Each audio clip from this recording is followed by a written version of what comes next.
Hi, I'm Kirtan Patel, and welcome to Stanford.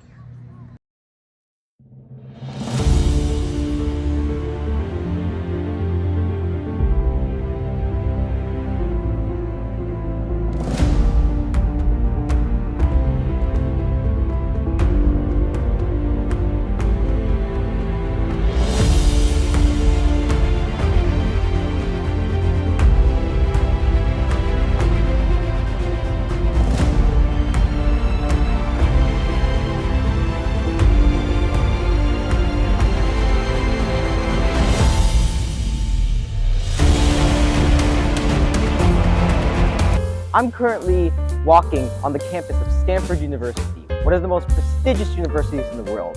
In this episode of ADHD Awareness, episode number 7, we will be talking with Dr. Laura Turner-Essel about the concept of mental health equity.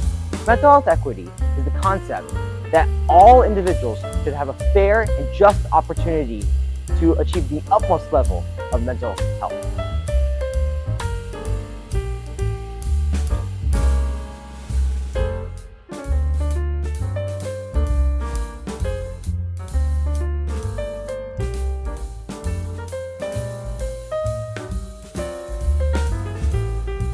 Hello everyone, and welcome back to the ADHD Awareness Podcast.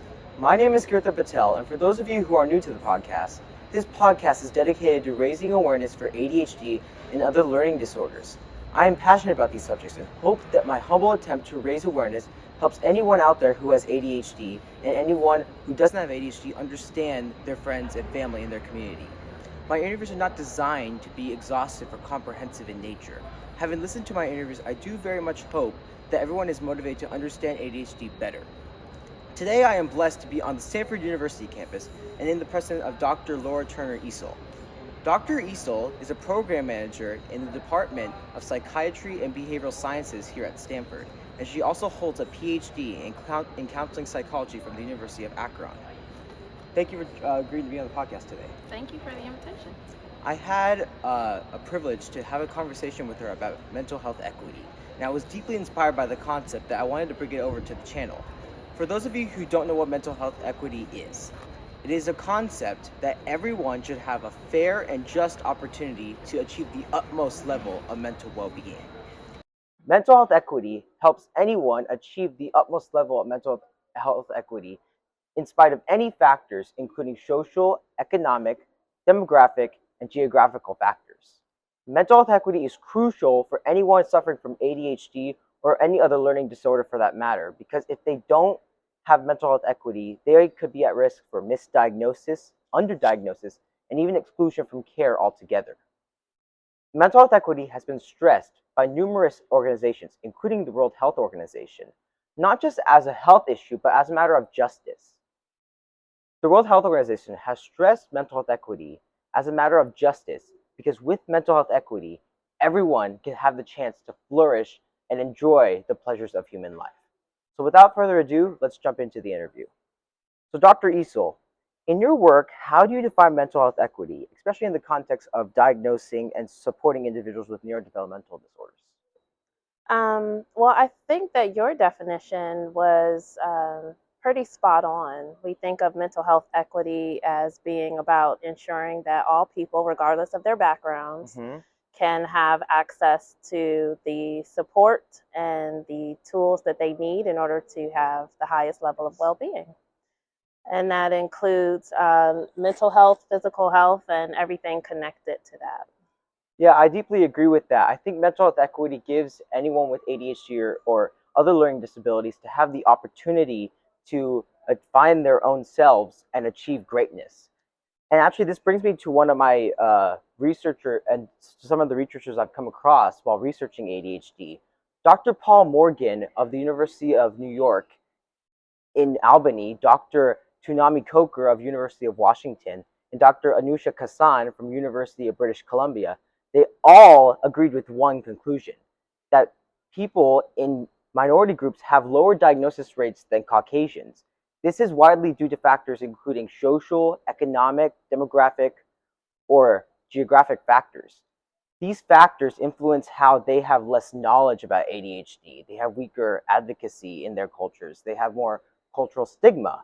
All of these factors can lead to them being afraid to seek care, which in return can make life more difficult for them.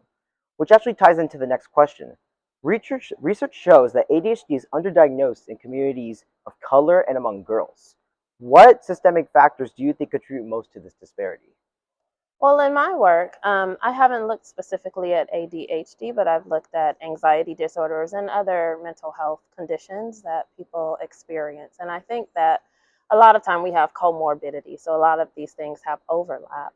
And I think it comes down to across all of these different categories, um, a few different factors. One being bias in the way that we define and Yes. look for symptoms in these disorders. And so, specifically with ADHD, I know that there is research showing that we look for hyperactivity, and that is not how that often manifests itself, specifically in female patients. And so, with females, it might be more about disorganization or a sense of scatteredness, but it's not often hyperactivity. So if that's what we're looking for, if that's the one criteria that people are utilizing to pinpoint the diagnosis, then they will miss this, miss this condition in the female population.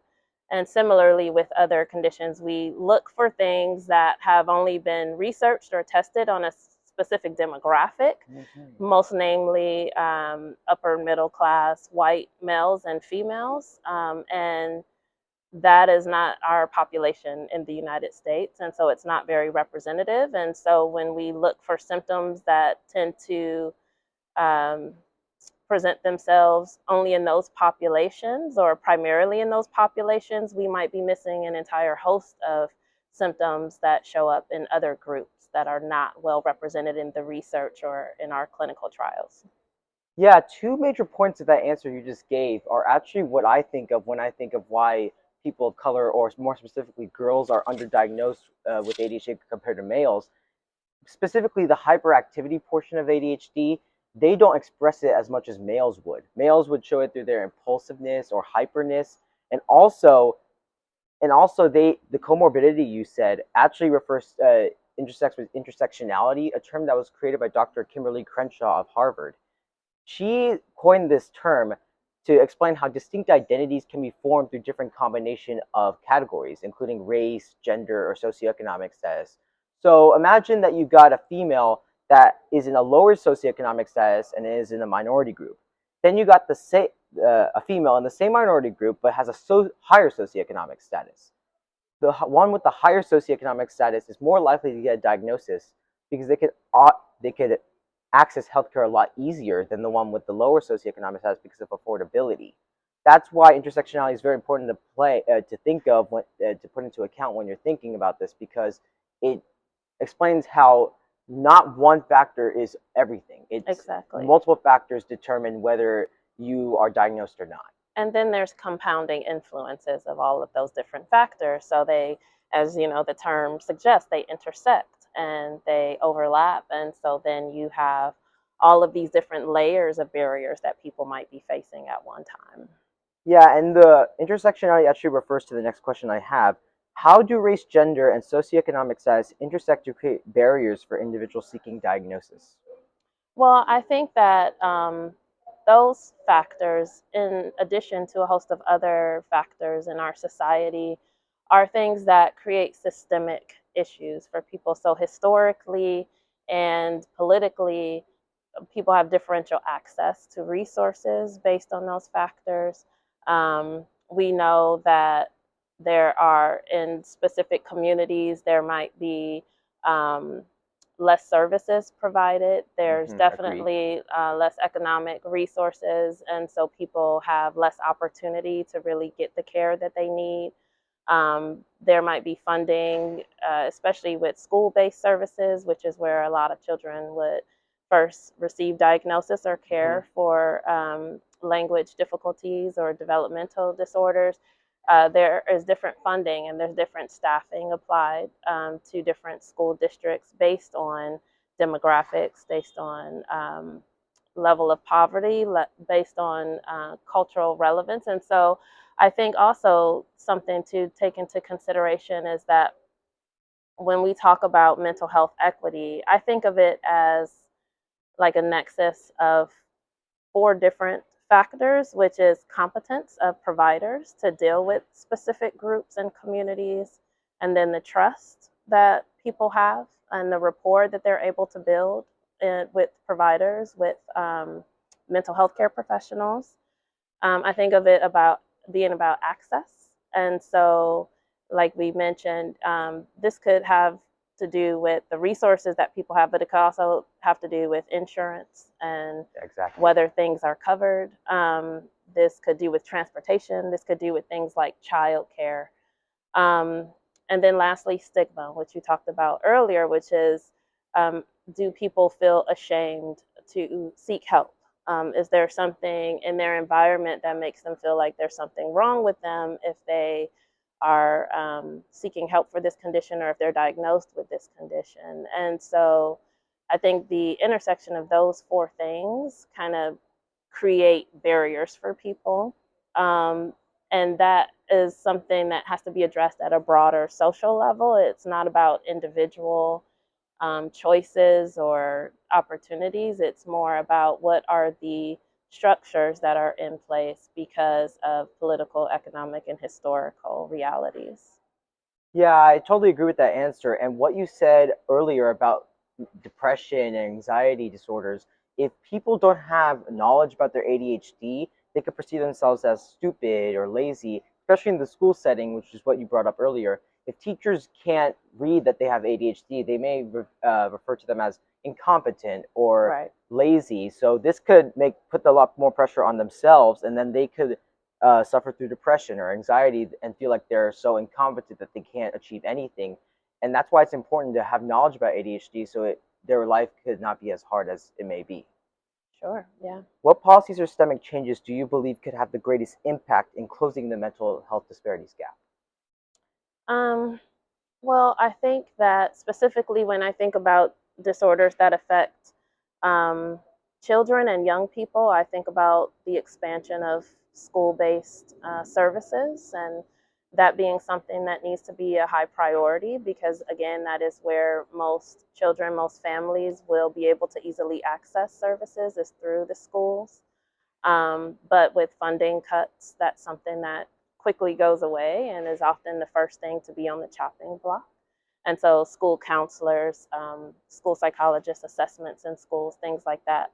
But also, with our clinical neuroscience immersion experience here at Stanford, one of the things we think about is the training of practitioners. And so, are the people that we are developing into tomorrow's professionals competent to work across diverse communities? And are they able to connect and relate to people from a variety of backgrounds? Do they understand, people's worldviews and maybe their religious or cultural or language nuances that might influence how they see the world and how they navigate the world in a way that doesn't pathologize them but honors the experiences that they bring into those services, because when someone does seek help, or does want, is willing to admit that something's not okay and they come in to see a professional and that professional can't meet them where they are, then it's a turn off and it turns people away. So then they leave feeling like there's no point in seeking help. And so making sure that the people that we are training to be mental health professionals actually have a broad perspective and a deep understanding, and they're able to listen to people and really build that trust. And I think also, funding is always Agreed. a big issue, and being able to expand things like Medicaid so that the most number of people can access services for free or for low cost, and it doesn't become something that's only available to a very elite part of the population. All of these things are policies that can make a big difference in terms of ensuring that everyone can get what they need. Yeah, I think training the educators is a very huge part of the education systems in terms of identifying learning disorders, including ADHD. And that actually brings up something that happens at my school during my elementary years. So they would quiz cognitive abilities in children during the first, third, and fifth grades. And if they pass that test, they could get into the GT program, the Gifted and Talented program. And so we could implement something like that, except turn it around a little bit and make sure that it's dedicated to raising awareness for ADHD and other learning disorders. And like, as you said, school counselors, they could like have an assessment with them and make sure that they are diagnosed if they need it. How can schools, clinicians, and families work together to provide more culturally competent and inclusive mental health support? So I think that this really goes to the heart of the issue, which is about listening and really is about collaborating and being able to kind of break out of the box of patient and provider or student and teacher and really create more authentic relationships across schools, families, and mental health care providers, because I think a lot of this comes down to being able to, again, form trust and rapport by appreciating the human experience that students or clients bring. And so being able to develop a level of cultural competence in terms of listening, hearing what people's lived experiences are, and really valuing those. Yeah, your answer actually fully relates to the what the researchers I mentioned earlier actually advocate for more specifically. Dr. Paul Morgan advocates for more availability of screening for kids with ADHD. Dr. Tunami Coker, she actually advocates for more access to healthcare, and more specifically, Dr. Anusha Kasan, she advocates for teachers and educators and doctors to have more culturally diverse perspectives, so they can relate to the minority groups that may have different views to their cultures. And once again, putting trust in them. It's easier to put trust in people that can understand you better. And being able to have systems in our schools and other agencies or organizations where these different stakeholders can communicate with one another, and that we are having correspondence so that everyone's on the same page about how we're best supporting people who need help. Yeah. And this brings me to my next question. We've all this time we've been talking about how educators can change their views. Now let's talk more about the youth. What role do you believe youth-led advocacy projects like my own can play in advancing conversations about mental health equity?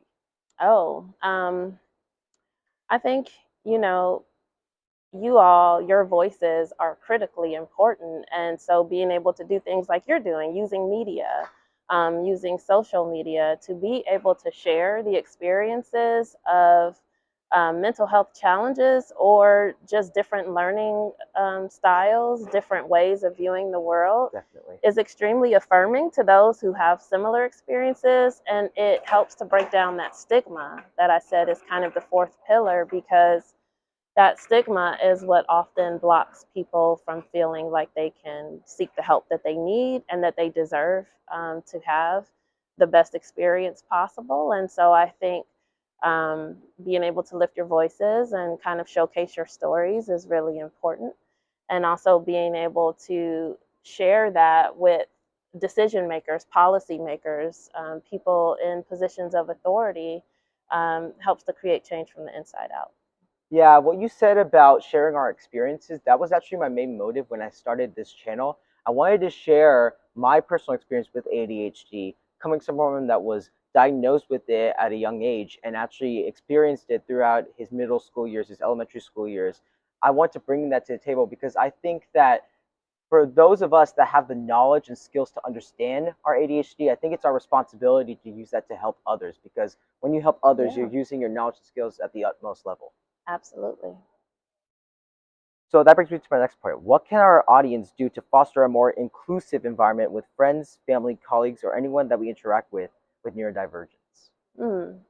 Well, I go back to, listen, listen to people, listen to their stories, honor experiences that might be different than yours, but then also lift up the voices of all people, and learn about people's experiences, about people's backgrounds.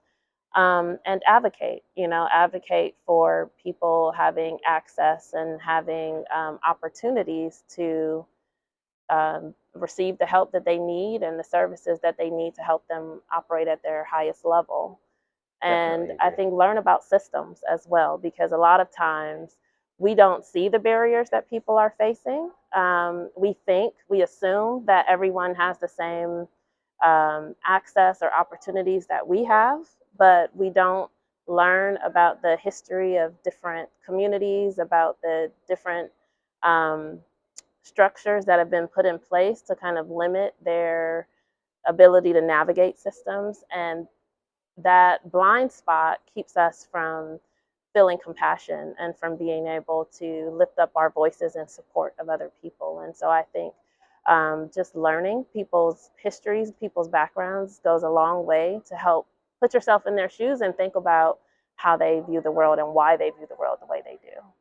Yeah, the thing you said about taking the time to interact with people, that actually helps with understanding ADHD more, because if you actually let them share their experience with you and without being skeptical and doubtful and ignorant, that gives you the chance to understand the world in a different lens, how not everyone has the same opportunities as you, more or less. You could actually understand them, and that's when you fully have mastered understanding people, because now you could use their experiences to shape your view of others. That could help you understand anyone who has ADHD or other neurodivergence. And for my final question, can you share some stories that will inspire parents and educators about being vigilant and mindful about mental health equity? And for our audience, parents, students, and educators, what steps can we take today that can advocate for mental health equity? Mm. I think for me, the best stories always come from my work with the clinical neuroscience immersion program here at Stanford. We have high school students come and learn about mental health issues, and every session, every year, we always have at least one student who gets touched during the course of our conversations. When we have our psychiatrists come in and talk about different conditions, there's always one student who is moved to share that, they have a family member that has struggled with that experience, or they themselves have had an experience. And so it takes things out of the abstract and out of the conceptual or theoretical space and makes it real, because these things are so common, they're so universal. And so even if someone hasn't had a particular experience, they can see that, someone in the class with them or someone in their family has had that experience. And so it makes it hit home, I think, that these things are real and they affect real people. And these are things that we have the ability to kind of support each other on. Yeah, you bringing up how some students have no shame in bringing up that they have a family member or they themselves can be suffering from the disability that's being talked about. That reminds me of the quote from the poem Invictus, where he says, quote, "I am the master of my fate. I am the captain of my soul," end quote. That quote reflects what you said, how it's your decision if you want to view ADHD or any neurodivergence condition for that matter as a weakness or a strength. It's your choice if you want to embrace it or not. It's your choice if you want to use your knowledge and skills to help others.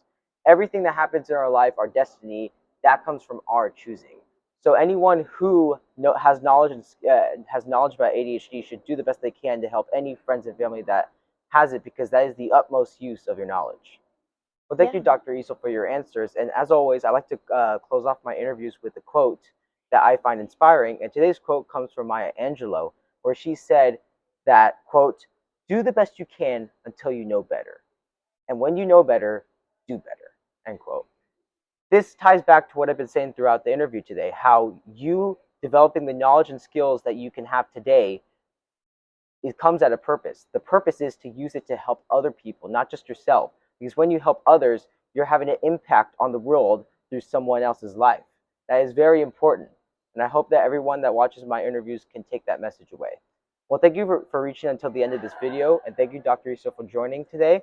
And please subscribe to the channel, as it will bring awareness to the rest of the world. And it will mean the world to me, as it could expand the message. Thank you. Please like and subscribe, and have